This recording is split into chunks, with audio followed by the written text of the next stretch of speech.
What is up, guys? Ginn here, and in today's video, I'm going to show you 10 expert rules for destroying your competition in wholesaling real estate. If you're looking to beat your competition, absolutely destroy them in your wholesaling real estate business, especially as a beginner starting out, if you're doing in-person wholesaling, virtual wholesaling real estate, really any type of wholesaling out here, I'm going to show you exactly today how you can destroy your competition, talk to your motivated sellers for the best prices possible, and really how you can make your first 6 figures. And honestly, if you're trying to beat your competition making 6 figures, how to turn that into 7 figures. Let's talk about it. You want to be your competition. You want to beat them. You want to make more money than them. You want to become more successful than them. Then you want to do better than them. Here's the problem. There's a lot of competition out there in wholesaling real estate. And the way I like looking at competition is like sports teams, or if you look at people fighting and things like this. If you look at the greatest champions of all time, right? Like the greatest ones. So who is one of the greatest basketball players of all time? My personal opinion, it is Michael Jordan. I absolutely love Michael Jordan. When you look at Michael Jordan, he got cut from his high school basketball team. He was at the bottom of the totem pole when it comes to NBA prospects. Getting cut from your own high school team, that ain't good. How is he able to dominate his competition in the state of North Carolina as a high schooler and actually become successful? Guess what he did? He got better. And he got more better every single year than his competition around him. And that's the first thing I want people to understand is you don't have to become this great wholesaling expert in under a year. All you have to do is just get better every single day. And once you get better every single day, it's going to lead to you getting more successes. 1% better every day is 3x more results. And so that's, I think, the first thing we got to understand. If we're going to be the Michael Jordan of wholesaling, right now we're cut from our high school basketball team. Next year, we're going to train like crazy and then get on the basketball team. And then we're going to try to become from a bench warmer to a starter, from a starter to a superstar, from a superstar to a bench player in college, to a bench player to a starter in college, to a superstar in college, to being a rookie, and then on and on and on. Everybody thinks it's like this crazy ramp of success and like it just go from 0 to 100. It's not like that. And if you're a brand new wholesaler, you're going to be a little discouraged from the competition. You're going to feel like, oh my gosh, there's so many crazy good wholesalers around me. And here's the first thing you guys got to understand. I was once this person. I was the beginner in wholesaling real estate. I was the person just starting out. I was the person who had no skill sets. I was the person that was nervous to talk to people. I was the person that didn't understand comps. I was that person. I was 17 years old. How am I able to go to the point now where I can destroy any single person up to date in the whole country on an appointment? And honestly, I am, because I'm the person that does live cold calls. But like, how can I do that? Because I just have conversations with sellers and I don't care what anyone else has to say. So what I want to tell you is I became from being broke to 7 figures a year to making a ton of money in wholesaling because I'm not scared to get better. And if you're watching this video, you are not scared to get better. You're doing something today to make you a better wholesaler. So I commend you for that, and I commend everybody for that, right? So let's talk about this and let's get into the 10 tips. So guys, if you're wanting like a 5-minute video on how to beat your competition, this isn't it. If you want to beat your competition in wholesaling real estate, you're going to have to follow these 10 tips. And I don't really have many tips outside of the 10. I was thinking about, I was like, what are the tips I can give to people, help them? Like, this was it. Like, it wasn't crazy. It wasn't this crazy different thing. It's very simple. So let's just get into it and let's just start talking about it. So number 10, stop worrying and caring about your competition. How do you beat them? How do you beat your competition in wholesaling? You act like they don't exist. And until someone acknowledges the fact, your seller, that this competition exists, we are going to do just the simple thing of just not caring. And it seems kind of weird to say, but if you imagine your competition just doesn't exist and you just focus on the person in front of you in the mirror, you will eventually make more money in wholesaling. This is a shocking statement. This is a statement that will make everybody go crazy, but it's the honest truth. If you just care about becoming a better wholesaler every single day, you will make more money. If you care about talking to more sellers every single day, doing more marketing, doing more follow-ups, and you just, that mind time you're spending on your competition is being put away, you'll do better. When your competition is talking smack about you, you don't even pretend like they're even there. Okay. You look at the top companies of all time, like I'm going to use the Apple, example is they had Apple versus PC commercial. So that's not the best example for it now looking back at it, but like Apple doesn't really have to tell you that why you should use Apple, an iPhone over an Android. They don't do that. They used to do that, but like they don't for the past 15 years since I've been really alive, 23 years, like for the past 10 years, no one's ever try to convince me that the iPhone is superior from Apple. This is it. And if you want it, take it. If you don't, not, right? And people choose the iPhone every single time because what they say speaks volumes. This is why when you try and talk to an Android guy, they will try to convince you a million times why you have to use Android. And it's always kind of funny because they try to convince you and all that. And I'm not saying anything bad about the Android guys, but it's like, you're trying to convince me way harder than the Apple guys. And I kind of just want to go with the Apple because they're not pushing it too hard. And the thing is, every time I have competition or I talk to somebody in my market and they're like, oh, but John Smith offered me more money. Oh, I don't know who John Smith is, but is John Smith here buying your house? Because if he was serious, he'd go buy it right now. I know he said it over the phone, but is he here in person? Or does he have the funds right now ready to go? Because I'm ready to go. I just don't want you to deal with somebody that's going to lollygag all day and not get anything done. I'm ready to go help you out right now today. And the thing is, your competitions, they're not there. And so stop caring about them. It's being in front of somebody right now and giving them cash, right?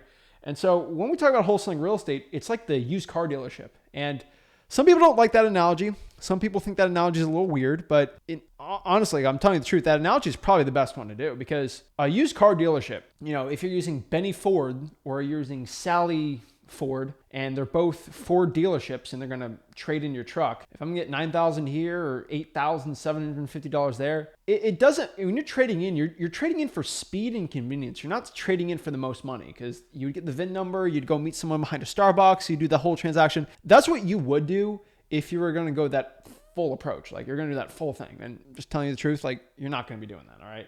Really. Like, so you're just speed and convenience, kind of like a pawn shop. How does somebody choose to sell their gold or something at a pawn shop? I'm just going to tell you the honest truth. Whatever's closest to them. Like it doesn't matter, right? Like most wholesalers are going to be in the same range of prices. No, I'm always a little lower than everyone, but like it's not that crazy. And once you start realizing that, you're going to realize pretty quick that if you just get in front of the seller, the competition doesn't matter. And the biggest secret I can tell you, and this is going to be a shocker for most people just saying this, but it's the honest truth. Your seller absolutely does not care how much money you spent on marketing. As long as you are in front of them right now, giving them an offer, that's it. Like, stop caring about anything else. Like, if you are in front of the seller right now, they don't care that Johnny B has a mustache and a deeper voice and he's older. Like, it doesn't matter. And if you're a young wholesaler and you're like me, 17, 18 years old, and you're a little worried, hey, it's okay. I've been there, done that. I'm going to tell you what to say. And we're going down the line right now. Like, I'll tell you, but don't be freaking out over this. And I can tell you a lot of wholesalers are freaking out over this. It's okay.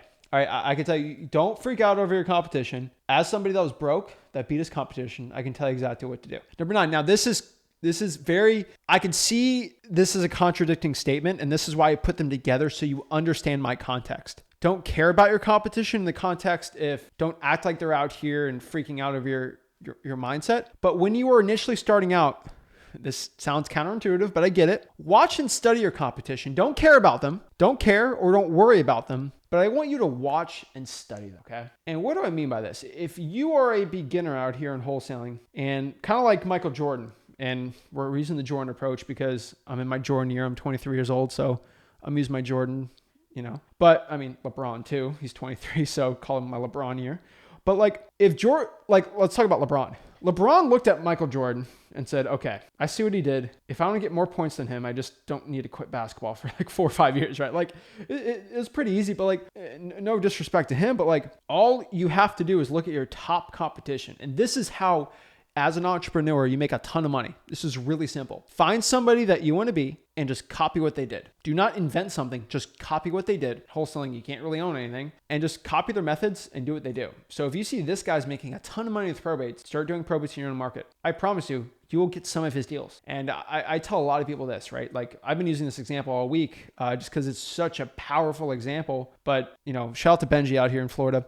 He watched me and Rick scream on the top of our lungs about probates, scream about probates. And he said, you know what? They keep talking about probates every single time I go in the one-on-one, tells me to do probates. And so what he did was he started doing the probate list. And guess what happens when he started doing the probate list? This is a shocker for everyone, but like once he started doing probates, he saw me do probates, he started doing probates. And then he got a $50,000 probate deal. First deal ever as a beginner. Check, $50,000. So like you want to be, and we're not in his competition, like I'm not even in his market, but like you have to study what the people that are actually making money, not the ones that are faking, they got their chains and the Rolex and they got the Lambo and they're talking about it. Like, not those people, okay? Like, talk about the legit people that are actually making a ton of money in this business. And you're going to see pretty quick that they stick to like 3 or 4 big lists, these marketing channels, and they use this kind of acquisition approach. And that's really all they do. They don't do anything crazy. They don't do anything like super different. They just keep this business really simple and really easy. And I think you need to just do that in your own business, okay? Let's talk about number 8 here. Okay, so study your competition and do what they do, but still not caring about them. Number 8, focus on the seller, not the house. And so on the very rare instances where there might be a competition going to your house, right? And going to the house for the seller you're dealing with at the same time, before or after, how do you win on these? This is really simple. Like, this is super, super simple, guys. Because I have an example where the seller had another wholesaler from, I'm not going to say who's, but pretty well known. Even some people on here probably know who it is. And they're so bad. So bad. Okay. They went and they came to see the seller. They brought a protractor and like all this construction. I don't even know this stuff. Okay. Like I got contractors. They'll bring their equipment. Like this guy had like a $2,000 leveler. It was like crazy, but like, it was insane. But like, that was one of my construction guys. But like, this wholesaler was from a construction background, and he was going to buy the house, like just buy it cash to renovate it, fix and flipper type guy. But I consider him a wholesaler. He went and met with the seller. He spent like 5 minutes talking to the seller, questions about the property, and started measuring things and comping out his offer and doing like, oh, I'm giving you a perfect estimate to give you the best offer, what we could do, blah, blah, blah, blah, blah. Like, stupidest thing I've ever seen in my life. All right. Like, straight up, the stupidest thing I've ever seen in my entire life. And he walks off and says he's got to calculate it. And this is what contractors do. I'm so livid from contractors because I've had so many contractors where they're like, I got to get back and calculate the estimate for you. Like, just calculate it perfectly. That's what he told the seller. And the worst mistake ever. You got 19-year-old Zach. Come on. Like, chef's kiss. It's done. All right. Like, come on. Like, it's like putting me on a 3-point line, like on a 3-point and give the ball, win the game. Like, shot's going down. Okay. I don't miss from there. All right. Like, I'm automatic. I go there. I legitimately spent probably 5 minutes looking at the house. I was there for an hour. We talked about their like the lady's family and where she's going to go in Tampa. Oh my gosh. Your daughter went to that school. My sister go to that school right now too. Like college in Tampa. Like, that's what we talked about because she wanted to move to Tampa.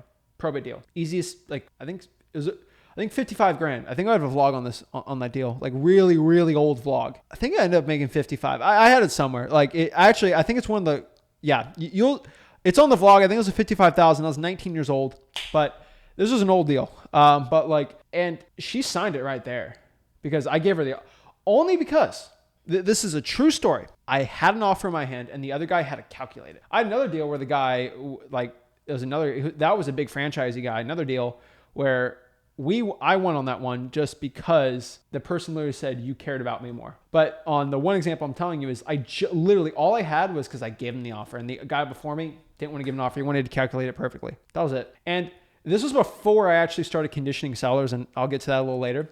This was before I started conditioning sellers because I knew, oh my God, there's another wholesaler there. I better give an offer right now. I just gave the offer. Spat out a low ball, made 55 grand. Okay. Like 55 grand for a teenager is a lot of money. Okay. Like, I'm just being honest. And this is right when I came back from college too. This is easy stuff, man. Like, I'm telling everybody watching this, if you just care about the seller, not the house, you're going to win. And the house can't make a decision on selling the property, but the seller can. The house will tell you what your MAO is and your LAO, which we'll break down a little later next week. But like, those only matter so much. The honest dang truth here is if you just care about the seller, their needs, and if you have to go lower on the price, you can see the house, but you talk to the seller, you can point it out and then use that as leverage and just give them a lower offer. That's all you got to do. And so remember, the seller can bring the price down, not the house. So having the seller on your side is more important than having the house on your side. The house just needs a lot of work. It doesn't really matter, right? Like, honestly, I want everybody to watch this and truly understand that if you just focus on the seller, you're going to make more money. Okay. If you focus on the house, you're going to make less money. This is why it irks me so bad when people say, oh my God, Zach, oh my gosh, I got to calculate the perfect offer on this house and I want to get it to the penny on the Screw you. I'm just going to offer the lady 30 grand and see what she says. Okay. Like, that's how I win because I just do it. Or like, I love using basketball as an example because I love basketball because it's so similar to a lot of wholesaling where somebody gets the ball and they set, like, it doesn't sound like a lot, but they set legit 3 seconds just setting up the perfect shot and somebody just blocks them and it steals the ball. Like, if you just kind of get perfect, kind of set and just shoot, like it's the best you're going to do. All right. Like it's the best you're going to do. Number 7, kind of what I talked about before and kind of piggybacking what I said here, but this is super important, guys and gals, but this is just conditioning your sellers. And this just destroys your competition, because why are people scared of their competition? And like, why are most wholesalers that are new scared of the competition, and they're scared to talk to sellers and all these crazy times? And oh my gosh, it's insane. But like, why does conditioning your seller work so well? Conditioning your seller gets rid of, number 1, the worst thing in the world in wholesaling, which is a seller giving you a maybe. We hate the maybes, right? And number 2, this eliminates your competition. Like they're not even there anymore. All right. And what I mean by this, most wholesalers are scared of the competition because they feel like some wholesaler is going to come out of the blue, like, you know, an angel with wings, and hop down from the heavens and give a higher offer and have $4 billion in their bank account and pull up in an event door to show that they're rich, you know, and they think that that's what a seller wants. And I could tell you, a seller doesn't care how wealthy you are. If you have a nice suit, like that's kind of a little weird. All right. Like they love I'll give you one really big tip right here. Okay. This is like a $20,000 like mentorship mastermind thing, I would say, which I don't sell anything, so I can just tell you. Sellers love the family business thing. All right. When I was 20 years old, I made so much stinking stupid money by using my age. All right. It's like having an 8-year-old run a lemonade stand, like a cute little 8-year-old be at the front of a lemonade stand, and then the adults in the back. Would you like to buy some lemonade? And like, you know, like cute kid doing it. You're going to buy more lemonade. Like you want to get the kids some money, right? You feel bad. It's a family business. When I used to have sellers come to me and they used to say, "Oh, you're really young. Oh my gosh." And this is where most people get, "Oh my God, I'm done." Say, "Yeah, I'm pretty young. I'm actually 20 years old and I run this with my dad. My dad's actually been doing this for 20 years. I'm the person that just looks at the house. I kind of manage the things and he's got the cash for it." "Oh, it's a family business. Over 20 years? Wow. He must really know. Oh, yeah, he's bought over these many properties, blah, blah, blah, blah, blah." He's like, "Wow, it's a family. You're a family man, family values. I like this guy." Boom. And then Jeff over here, who's, you know, kind of by himself, single family guy, like, is he cool? Like, he's not a family man like me, right? And so it's actually, you can use it to your advantage. And heck, you can, if you have a family member, say, "Hey, it's a family business," you know, right? Right? Not. Why not? And so you can use that as your advantage. But let's talk about conditioning the seller, okay? So why do most people, they think someone's going to sweep from the heavens and give a better offer? I've already told you, the seller cares about just giving an offer in their hand. But a lot of wholesalers are scared that they're going to talk to the seller and the seller says maybe, and then they go to somebody who's super sleek and professional, and then they close them, right? Someone's going to come by who's better at closing than me and win the deal. How do I eliminate that? I'm going to say something that's really destructive for myself.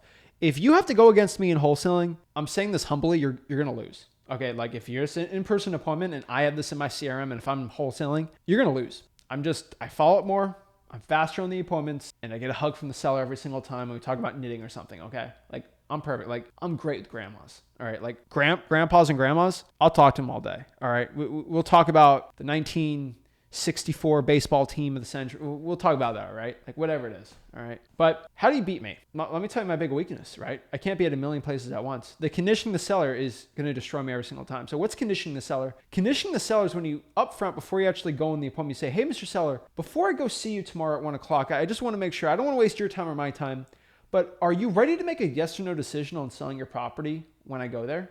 I'm only going to be able to go to the property once, and I can't go there a million times because I'm dealing with all these other houses, and I'm only with the money to buy maybe 1 or 2 houses. Like, is 1 o'clock, are you ready to make a decision on you selling your property, yes or no?" "Yes, I can make the decision, Zach." Boom. Guess what happens? You go there, you give the offer. "Well, you know, John, I'm going to wait like a couple of weeks before I make the decision on selling the property. But hey, Mr. Seller, remember when you told me you were ready to make a decision? I know I'm a man of my word. I know you're a man of your word. I just thought we had a upfront agreement there." "We did, didn't we?" "Yeah, just go sell it." You know why? You commit that seller to make that decision right there. And that stops me coming by tomorrow and sweeping up that deal. It doesn't matter how slick I am as a salesperson. You got that seller to agree to an upfront decision. And in my thousands of times I've made upfront decisions, I've had, I think, 50 say no, they can't. And I just didn't go in the appointment. And on top of that too, you don't want to waste your time with bad sellers. A bad seller will not be ready to make a yes or no decision. A great seller will. So that's conditioning your seller. Powerful tool, guys. I'm telling you, it's a very powerful tool. Let's talk about number 6 here. All right. This is Speed, Smile, Condition Care. SSCC. All right. This is a good acronym for wholesaling. This is one I've talked about my acquisitions people for a little bit. I don't know if I've ever revealed this, but this is a Zach Ginn YouTube channel exclusive. So like to put some random stuff we don't put in Flip with Rick on here. So this is a cool one, but it's called SSCC. All right. When talking to a seller, you got to remember these things that you got to do. You have to be fast. So speed, get in front of the seller as quick as possible. Beat your competition with going on the seller, following up super fast. When you talk with them, make sure you have a smile. Everything's dandy, all great. And my customer service peeps out here that work customer service jobs, they know what I'm talking about. You just gotta, right? Like you gotta, customer service done plenty of that. So I just want everybody to understand, when you're on the phone with a motivated seller, smile. Just smile. I can tell you, if you smile with your motivated sellers, you will sound happier. You will sound with a better attitude. And if you don't have a weird, like fake tone, you're more likely to get the wholesaling deal. And so actually smiling and caring is going to lead you to more success. And conditioning, make sure you condition the seller. And C is care. This is a huge one. Legitimately care about your motivated seller. Like seriously, care about what they have to say. Care about their needs. Care about where they want to go. Care about their dreams. Care about their family. Care about what line of work they do. Care about their recreation. Care about all this stuff, okay? I'll tell you one thing about caring and connecting with people. I've said this a million times. My sister's a nurse. She has saved way more lives than me, and she is way more of a hero than me and Rick. She's my sister, Rick's daughter, right? Love her to death. She's younger than me. She is getting her doctorate nurse practitioner right now, right? She works with oncology. She does a lot of elder care. She does a lot of great stuff. She's amazing. She was in the front lines of the panoramic. We all love her to death, right?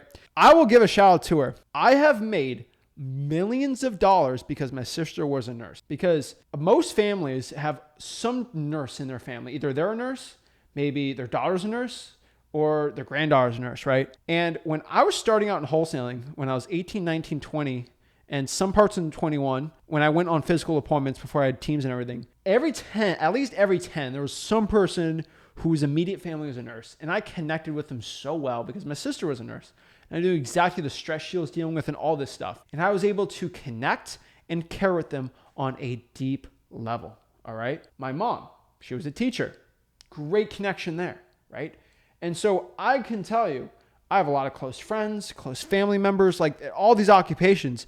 And I can use that to connect with the person. Right. And these aren't like ungenuine, these are genuine conversation. And so I was talking to someone, she works as a full-time caregiver to this seller.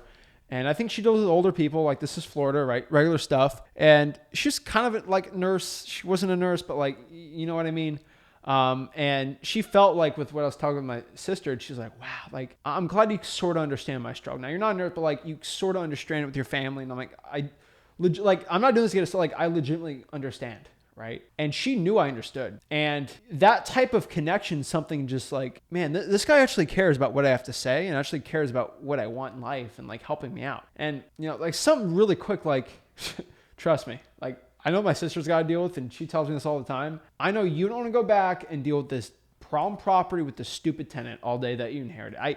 Trust me, you probably worked a full shift. My sister, she used to work the night shifts. Like, I get it, right? Like, you get no, like family functions are crazy and all that. Like, wow, this guy actually like cares, right? And this is a lot. Like one of my acquisitions managers, I think he had like 15 jobs. So like bartender, waiter, like all the crazy stuff. And so they can connect with people on a crazy level too. And the one thing I can tell you, and this is an advantage everybody watching this, some of my older folks, right? Because I'm talking about how the younger folks can help out some of my older folks out here. I don't have this connect. I just want everybody to understand this. I don't have any kids, all right? Maybe in the future, but like I got no kids right now. If I had a son or daughter, I could definitely connect with most sellers have a son or daughter. And most of them care about them, right? And so I can connect, I could probably help Scott more deals if I did that, right? My acquisitions managers do, so it makes it a lot easier. I love dogs. If a seller's got a dog, it's over, right?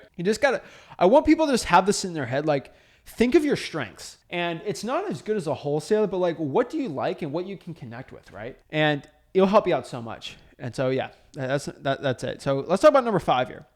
Number 5, this is very important, but use your cash buyers, your partner, as credibility. Leverage your disadvantage with an advantage. And this is something not a lot of wholesalers do. But if your disadvantage is your age, right? I'm 17. Most people, 17-year-olds don't have $300K to go buy a house. What can my advantage be to offset that, right? The biggest advantage you can put on yourself here, and I want everybody to understand, like, the biggest advantage you have in wholesaling is if you have a cash buyer partner and they're your partner to buy it and they have $1 million in the bank, you plus cash partner equals $1 million. This is like saying, how do I know that you and this other guy on your pickup team is going to beat me and my buddy on playing pickup? Well, I can say this. Me and my partner on basketball, we've both won 4 NBA championships. It's like, what? They're like, yeah, my partner's LeBron James. Me and LeBron versus you and this other guy on 2-on-2 basketball. It's like, oh. Because now you're not looking at me, you're looking at me and my partner combined. And so now our credibility combined, we have 4 championship rings, right? Combined, we're average 6'5", right? And so it's like, it's kind of funny. He's like 6'7", right? I'm 6'1", so 6'5", right? 6'4". But like, it's like combined, the credibility is up. And so if you, let's say, are wholesaling from, I don't know, let's say Germany, and you're like, you're not from Greenville, South Carolina. Well, my partner is, so he can go see the house. I'm sort of the guy that calls the people up. I love this area. Where are you from? I'm in Germany, actually.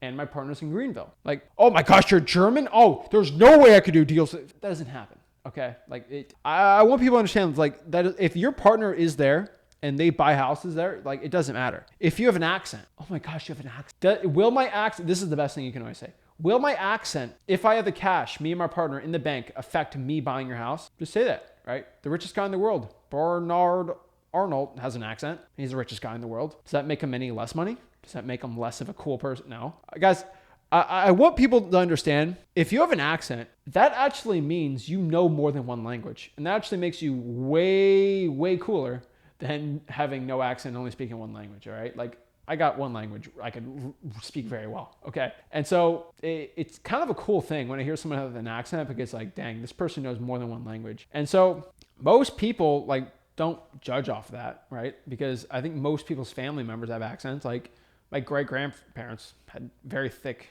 European accents and like whatever, like, right? Because they knew like 3 or 4 languages, right? And so I want you to understand this, that like your accent's not going to be a problem if someone in your partner doesn't have an accent, right? And that means you can speak another language. It's pretty cool. If you're young, just say this, hey, will my age, if me and my partner have the money in our bank account, affect me buying the property? I guess not. Well, then there's no more conversation to be had here, right? About my age. And it's all in your head. And I want you to understand this, that your accent, your age, your gender, like it's in your head. I want everybody to understand this legitimately in your heart. It is in your head. So let's go down the line here and just destroy your limiting belief in your mind, all right? Your age. I was 17, made 100K. Boom, done. Location. I make 7 figures a year, virtually wholesaling in Florida, outside of Florida. Done. Your accent. Richest man in the world's got an accent. And number 2, there's a lot of people with accents that make over 7 figures a year in wholesaling. So it's not the accent that's the problem. Oh, but I have a Middle Eastern Arabic accent. I know people with Arabic accents that do well. Oh, I have a Spanish accent. Like, I'm in Florida, so it's like no one even cares about a Spanish accent. It's kind of normal. And in Texas, that's fine. California, nobody cares. New Mexico, Arizona, that's like it doesn't even like register in people's minds usually. I'm so used to it that like it doesn't even register in my mind. I actually have a cousin. He's his mom's Cuban and my uncle's like on my side of the family. And in Miami, sometimes you grow up like the first year only speaking Spanish, and like they have like I call Miami accents. I don't know if I'm saying that wrong. I think Miami people can tell me that it's like a Miami accent. I don't know how to describe it. He's got a Miami accent. Like I'm just used to it, right? And so it's always funny, but like your accent, no one's gonna care, all right? And I just want everybody to understand that like it's all in your head, that you can't go talk to a seller. Hey, Mr. Seller, I can offer you this. That is it. You market. You find somebody who wants to sell their property. You offer to buy their house. You sign a contract. You sell it to a cash buyer. Closing day, money. That is it. Whatever you put in your mind to stop you from doing, oh, this list is too hard.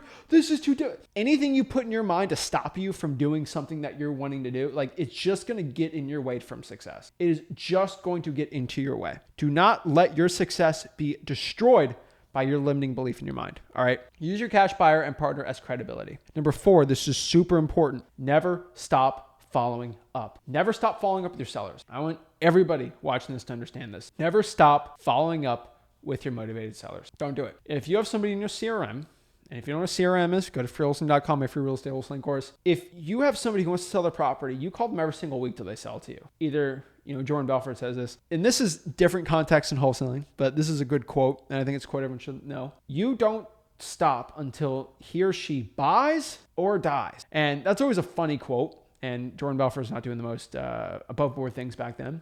But it's a funny movie quote because it's completely true for wholesaling. Unless the person sells or dies or tells me to get off their list, I keep talking to them. All right. Because statistically, over time, somebody is going to, even if the seller passes away, it's a probate lead for me. And so really, nobody's ever off my list unless they explicitly tell me never contact me again, which I've rarely ever gotten, only because I've gotten really bad low offers, and this before I condition sellers. Outside of that, that's pretty much it.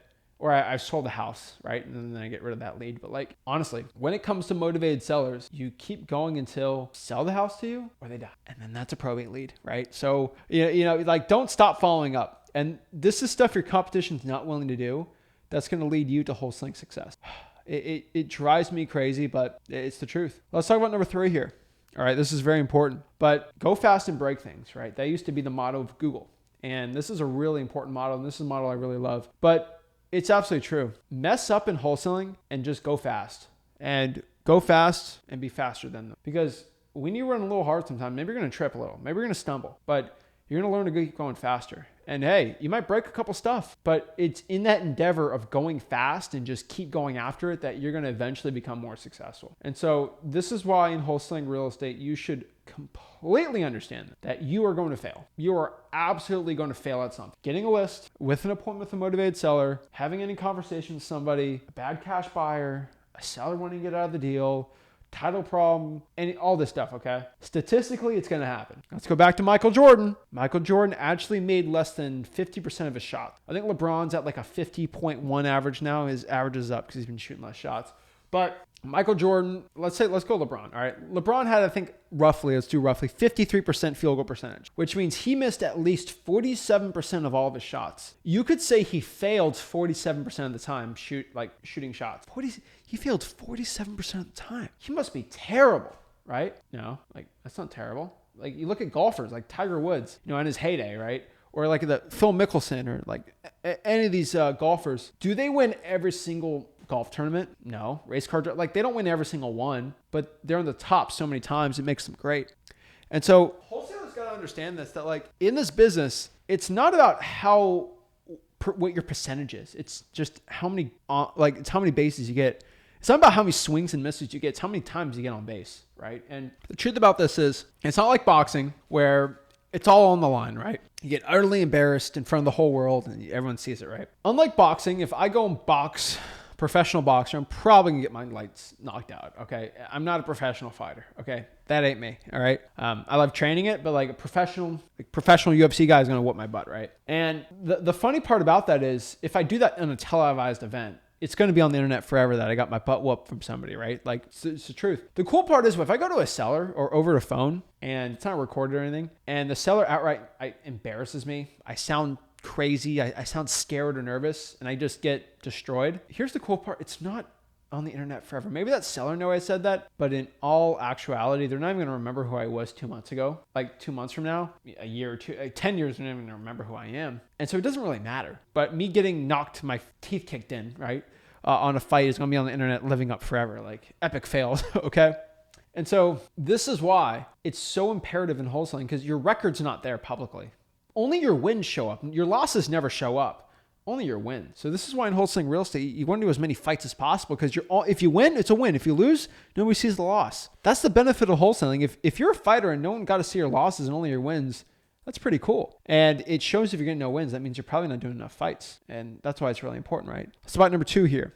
Do what your competition is not willing to do. This is a big quote. I love this quote. This is actually an Inky Johnson quote, but it says, do what others won't to get results that others don't. Let me say that one more time. Do what others won't to get results that others don't. So if you want to get the results that other people are not doing, You have to do what they're not willing to do. So if you want to do, you get the money. So if other wholesalers are not making the money you want, you have to do what they're not willing to do. And this is really what the whole point of this thing today is like, do what your competition isn't willing to do. Go the extra mile that they're not willing to do. I'll tell you, everybody watching this, you probably haven't pulled the fire damage property list. And I'm looking at everybody in the backstage watching me right now. I guarantee over 80% of the people watching backstage has not pulled the fire damage property list. I'm saying that nicely. I'm not saying that to call anybody out. I'm not trying to make anyone feel bad, but because nobody can see who I'm talking to. But I would just guess out here that you haven't pulled the fire damage property list for the past month. Is that a bad thing? Am I trying to make you? No, I'm not trying to make you feel bad. Maybe you're doing another list. That's great, right? Like, hey, more power to you. But your competition also most likely isn't pulling the fire damage property list. And lo and behold, there's probably a deal there that you didn't want to do because it was too much work. Why don't people want to train basketball 6 hours a day, 6 days a week for 6 months straight to get ready for a season? Because it sucks, all right? Like, you're tired. It's just a lot. Like, can we do like two hours? Kobe Bryant did that. He worked out in high school 6 hours a day, 6 days a week for 6 months straight he called it the 6-6-6 approach, which I know is a terrible analogy to say. But like, that's his approach that he said. And so this is a quote from, I think Jordan did like 5-5-5. So I think that's why Kobe did the 6 thing. But I want to tell everybody the truth because Kobe Bryant is on record from everybody saying that is actually his schedule he did. He found out probably 6 hours was perfect for working out, but like nobody in their right mind, even a professional NBA player would be willing to do that. Like that's ridiculous. But sometimes you have to be crazy enough to do what other people aren't going to do to get the results, okay? This is why Kobe's one of the greats because he was willing to do something that you were not willing to do. In wholesaling, why was I able to get the results? Because I was willing to do the stuff that you're probably not willing to do. Why haven't you gotten a deal this month? Because you probably didn't do the things that other people weren't willing to do. So I challenge everybody watching this, do something that you are uncomfortable. You know it's going to be a lot of work, you don't want to do. And one example I could tell you is you could probably pull the fire damage property list in an hour or two. And if I look on everybody's phones watching right now, do you think I could find an hour or two of you dilly-dallying on your phone for an hour or two in a month? I probably can. All right, you can find it on me. Okay, I watched a video of sharks for 30 minutes today. It's Sunday, okay, guys? Give me a break. It's Sunday. I watched like a video on sharks because I was doing some shark fishing. I was looking at some shark. I was like, it was pretty interesting, right? And I was looking like and I spent another 30 minutes looking at the history of this country because I thought it was interesting to go travel there. Like I spent an hour this weekend dilly-dallying on stupid stuff. Didn't make me any money. I'm a fan of history. I thought it was interesting. And so like I could have done that, but I got a team that does that, right? So like, go figure for me. But like I could probably find an hour or two for anyone watching this, all right? Like I could find. That being said, if you use that energy you spent to do whatever you're going to do, all right, trying to do whatever challenges on TikTok onto the fire damage property list pulling challenge, you can do well. Heck, let me push it even further. If you watch this video on YouTube at 2x speed, you probably have an extra 45 minutes today to pull a list. And so for anybody, I still watch the videos, right? Give you education. And this is the videos that challenge you to go pull this list. But I challenge everybody to find an extra hour or two once a month, right? Let's do the math really quick, okay? Let's do the math so everybody can get it going. Let's call it 120 minutes, 30 days. That's 4 minutes a day. All right, 4 minutes a day. Get 4 less minutes of sleep every single day for a month. You'll get an extra 2 hours. All right, add it up. Don't pull the fire damage property minutes for 4 minutes a day, but like find 4 minutes. All right, and tack it on. Okay, eat a little faster, like whatever you want. And I promise you, that extra 2 hours will get you an extra list that can help fight for you to get your first deal, your first 100K. Right? Like you probably make $1 million for a fire damage property list, but like, why am I going hard on that list lately? Because I had 3 young guns out here give me a $15,000, $18,000, and $7,000 deal, all from the fire damage property list. Just, it's happening. All right. I have 2 buddies that are firefighters. All right. They're working. All right. They don't sit in their butts all day. Like they don't sit back and do nothing all day. And if anyone's family members are firefighters, my heart goes out to them. It's a hard job. They're working. Okay. Like they're working. All right. They're not having an easy job. Like they're working hard. All right. And because I know they're working hard every single day, I know there's fire damage properties going on. I know it. So as long as human beings will have properties go on fire, there'll be money made in wholesaling. All right. And That's all you really got to like seriously, right? And so you just have to do what they're not willing to do. And I can rant on forever about this, but just do what your competition is not willing to do. All right. Get out of your dang comfort zone. Last but not least, if you want to beat your competition in wholesaling real estate, I can only give you one last sentence. All right. This is the easiest sentence of all time. This is a Steve Jobs quote. I've said this a billion kajillion times, but it's true. Simplicity scales, complexity fails. That is it. Simplicity scales, complexity fails. All right. And so I'm going to do some one-on-ones today. I can tell you, I get a lot of newbies out here that they start out. So this is for new wholesalers. If you want to outsmart your competition, this is how you do it. You figure out what your competition is doing and just make it 30% better. Find out what they do and just make it 30% better. I could tell you that the top 3 richest human beings in the world use this approach. Probably top 5. Now, I don't know the exact list right now because they all change with the stock market fluctuations. Let me talk about 3 really quick. All right. Number 1, Jeff Bezos. Jeff Bezos was not the first person to invent a bookstore online. He was not. He knew it was a thing. He had his own bookstore. He just made it better. He made the process so much more efficient. Boom. One of the richest people in the world, right? You learn Elon Musk, right? Elon Musk. I want everybody to understand this about Elon Musk. Love or hate him. First of all, he didn't invent Tesla. He never even founded Tesla. He didn't even come up with the name Tesla. You know that? I hope you guys know that he did not even come up with Tesla. He didn't start electric cars out of his garage. He didn't do that. All right. Like he actually either went to the company and bought it, or like he started working on the company after they were like a thing for a couple of years, right? Like he just went on there and then made the company better. Boom, right? He bought Twitter, right? Like just letting you know, like he didn't invent the electric car. Right now, we look at the richest man in the world, Bernard Arnault Louis Vuitton Don. All right, he's the owner of Louis Vuitton. All that great stuff. He didn't find Louis. He wasn't the founder of Louis Vuitton. He didn't found that company. Are you kidding me? He took it over in a hostile takeover in the 80s and then made it way better. All right, he study this guy. He's crazy. He burnt Louis Vuitton. Like he legit burnt half the merchandise to make it more scarce, to charge more money, and made him more even cash.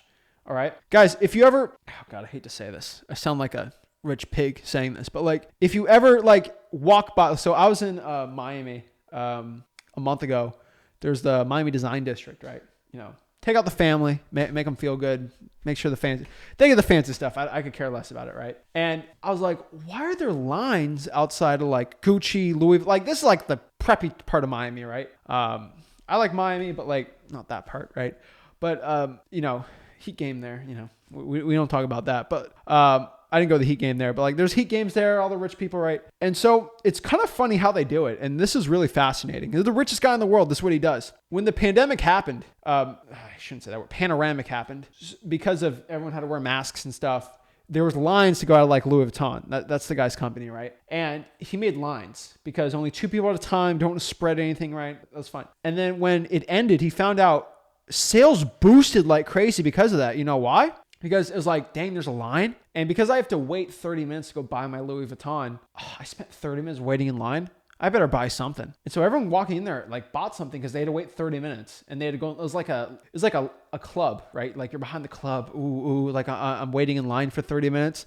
I spent 30 minutes in the club. I'm going to go, you know, purchase money and buy things, right? And so they started doing that. Now if you go outside of Gucci or Louis Vuitton, which is stupid, don't ever do it. I think I got an Old Navy shirt today, but like you don't see, I'm not a man with the fancy stuff.